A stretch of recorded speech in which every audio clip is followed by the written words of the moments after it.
జపాకుసుమసంకాసం కాశ్యపేయం మహాద్యుతం తమోరిం సర్వపాపఘ్నం ప్రణతోస్మి దివాకరం.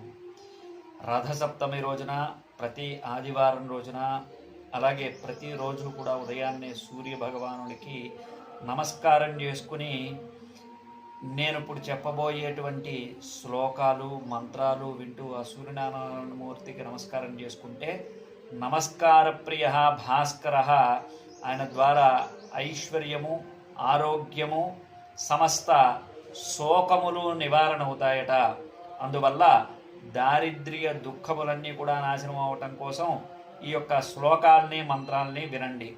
ఆయన యొక్క ధ్యాన శ్లోకం ఉదయగరిముపేతం భాస్కరం పద్మహస్తం సకల భువన నేత్రం నూతనత్నోపధేయం తిమిరకరమృగేంద్రం బోధకం పద్మినీనాం సురవరమభివంజం సుందరం విశ్వరూపం.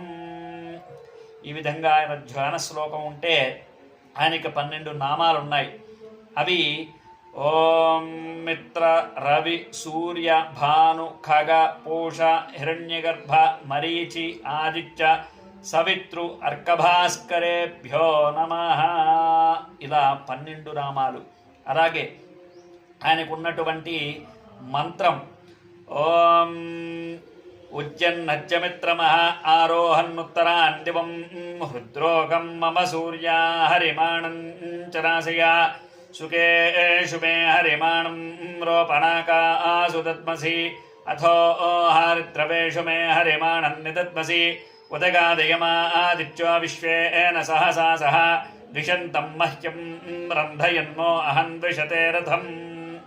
ఈ విధంగా సూర్య భగవానుణ్ణి నమస్కారం చేసుకుని ఎవరైతే ఆ సూర్యనారాయణమూర్తిని నమస్కార ప్రియ భాస్కర అని ఏదైతే చెప్పానో ఆయన భాస్కరం ఆరోగ్యం, ఐశ్వర్యం, సమస్త శోక నివారణమని ఆయన యొక్క అనుగ్రహం చేత కలిగేటువంటివి. కాబట్టి ఆయన్ని ఈ విధంగా కొలుచుకోండి, నమస్కారం చేసుకోండి, విని ధరించండి. శుభం.